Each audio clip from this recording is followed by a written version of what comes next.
Hi, my name is Kate and I'm the SVP of Marketing here at Tryzens. So today I wanted for us to record a quick chat that we're having with Aimee on personalization. So last week I was on a call with Aimee and she brought up a point that I thought was really poignant, which was, what a lot of people consider to be personalization now is actually more of an expectation. So it's part of that seamless customer journey.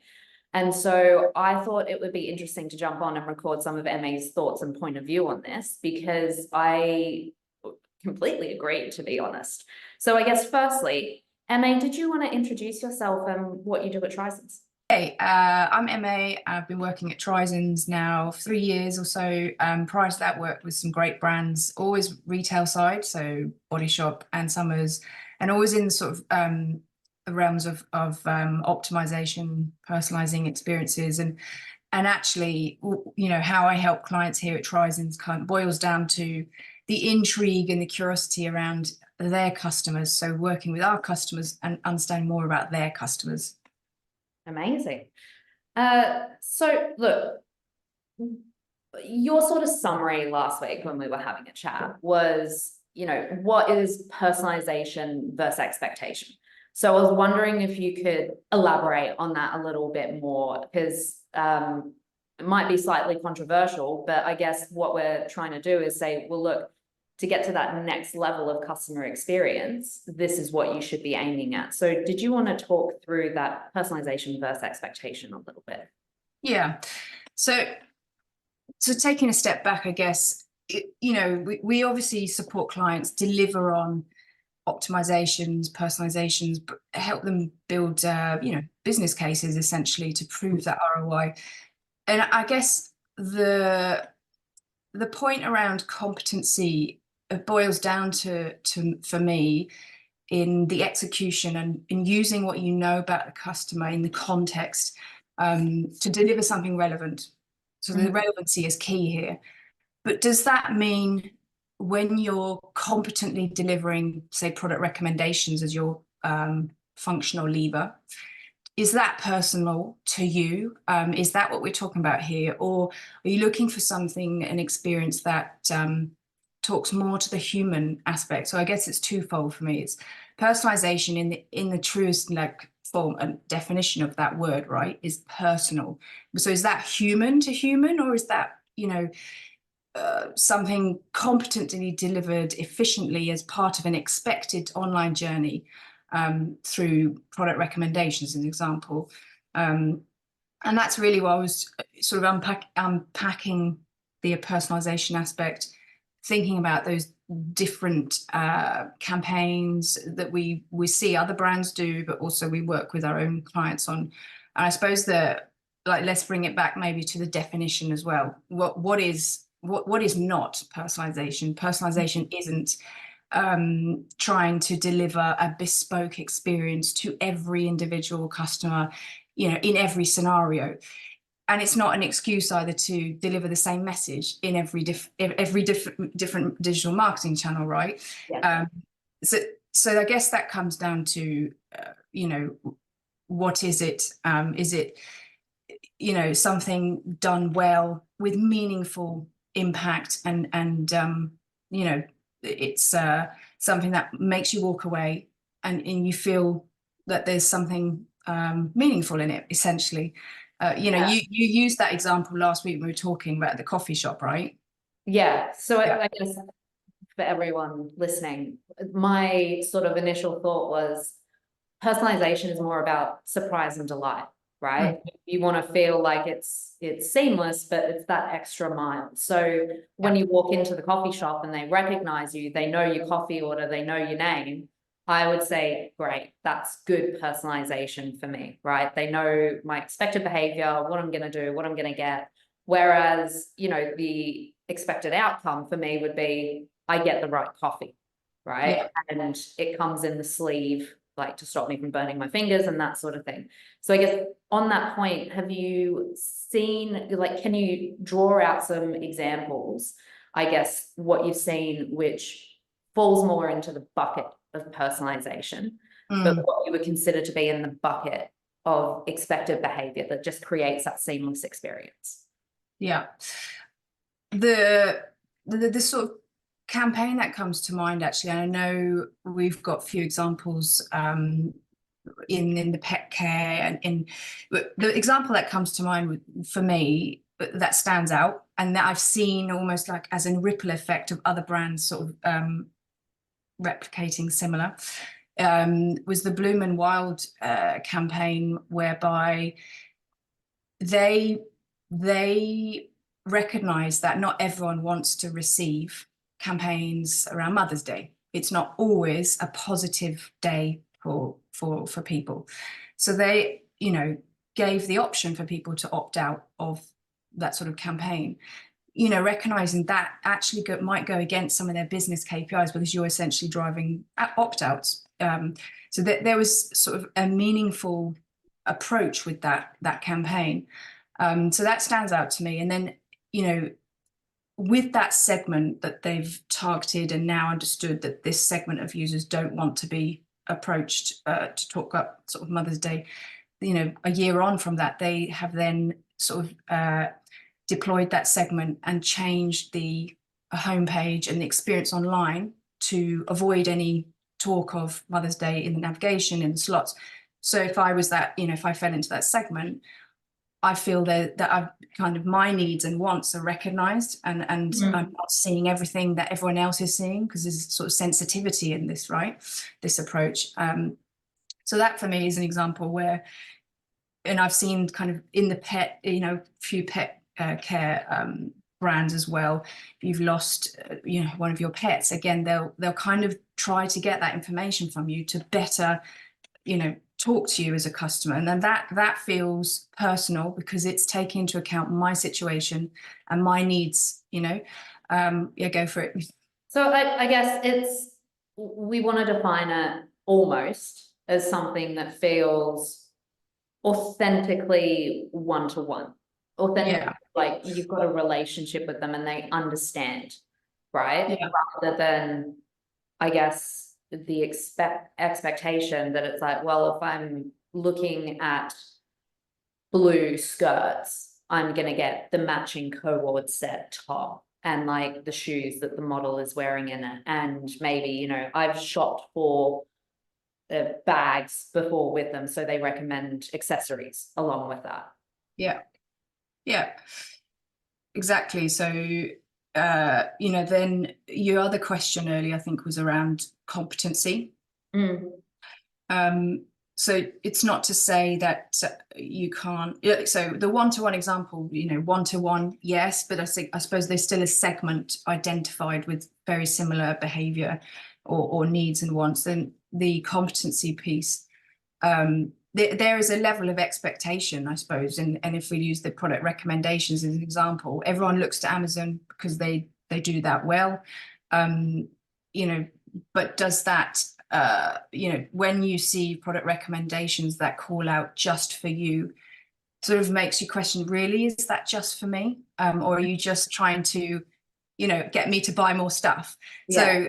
So that's where, yeah, I guess the distinction and the two sides to this kind of falls for me. And if we think about, you know, if we come back to sort of personalization and when we talk to clients of how to go about and execution, etc.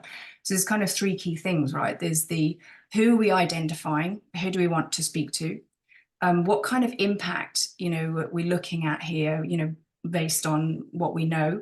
And then what's that distinct behavior that sets this particular cohort outside of the norm and the average.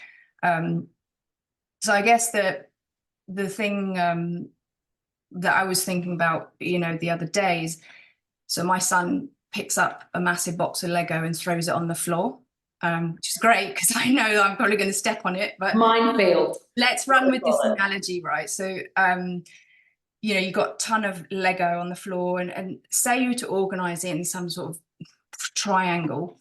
At the very top, at the pointy end, you've got you know, few pieces, maybe specific. This might be your specific segments that you want to look at and curate something quite, you know, authentic, like you said earlier. And then at the very bottom of that triangle, you've got lots of behavioral data and context to decipher. Most websites, most brands today will have a lot of that anonymized base level, you know, data to start to look at.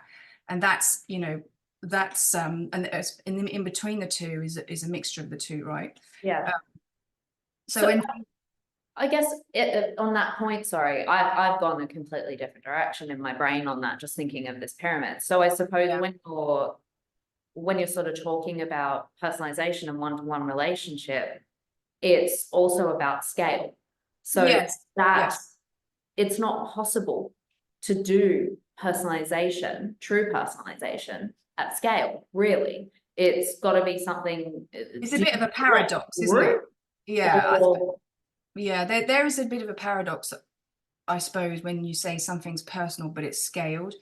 But, you know, there are, like, you know, as you move from the bottom to the top, you almost kind of have this incremental, you know, layering of understanding those needs, those wants. And yeah, at the very bottom, you might be scaling something slightly relevant. And then as you peel back the layers and you work up that pyramid and you know, are identifying more distinct behaviors and patterns, at that point you are becoming, or you are looking and thinking of solutions that are a little bit more fine-tuned. That's yeah, I guess the analogy, the point of the pyramid.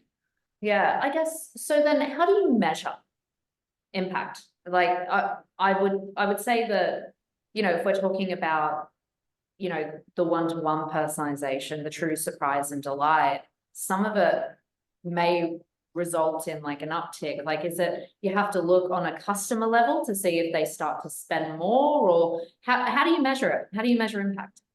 What does it look like?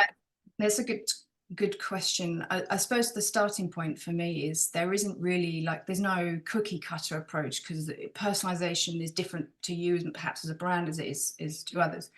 But if we come back to this point around meaningful benefit, in that what you're going after, it's, you know, think about maybe the holistic approach. So rather than the simplistic, the direct return, the measurement on those metrics and that specific instance, where we've seen, you know, personalization for some of the clients we work with work well from that bottom up approach has been look at the full customer journey, and indeed do a mapping exercise if that's something you've not done before.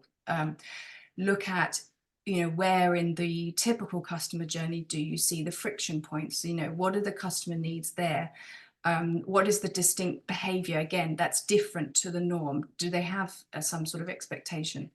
So I think the assessment on how to measure comes from, you know, a holistic broader view, as well as those KPIs and maybe immediate gratification you have from the metrics you're looking to measure. But at the same time, personalization being that always on approach, and definitely is more than just business as usual for marketing teams or the teams involved in personalization. It is looking at that longer term piece, whether that's LTV, for example, and having that in mind, because it's not one and done. It's not the start, it's not the end, it's everything in between. So if we take that everything in between, like, and in a customer journey, like, you don't, you know, if you're feeling and you're thinking about the brands you shop with, or indeed myself, it's the aggregated benefit of all of these touch points and what we can infer from that, rather than just, oh, this person, we drove this experiment, we had this uplift, great. Yeah. Okay, I've got to ask the question. It's the hot topic. Everyone's talking about it, and I'm seeing it appear a lot more next to personalization. Right. So can we just it is such a big topic, and maybe we need to record another one of these on, you know, how AI can impact personalization. But I guess a very quick, your gut check on AI and personalization and where you think we're at. So for personalization and AI, for me, where I see benefit just in our team, but also in making that business case and supporting clients make the case for personalization. I believe, you know, if we take this analogy around the pyramid of Lego, and the pointy end is the holy grail, what we want to work towards, and the bottom end is all of this anonymized data available to us. You know, is a human the best person placed to look at every nuance and identify those patterns, signals at the base where you've got so much anonymized data? No, probably AI. So this is for me where AI comes in to step in as your assistant, the AI in insights generation that can fast track you to getting those insights, to spend more time on innovating. So it's getting rid of the manual and automating a lot of that to help us get to, you know, the place you want to, the outcome quicker, to be ahead of the curve, the competition. Yeah, and maybe there's a scenario where you do work up to a point where more human kind of involvement is at the tip, at the pointy bit, where you're really thinking about specific segments and you know, spending more time, let's say, on honing in on qualitative data. But yeah, I suppose for us as a team, wouldn't it be great if we could, because the things that take time for us are amalgamating all the data, looking at the interpretation of that, and it would be great to have AI do more of that so we could spend more time coming up with solutions.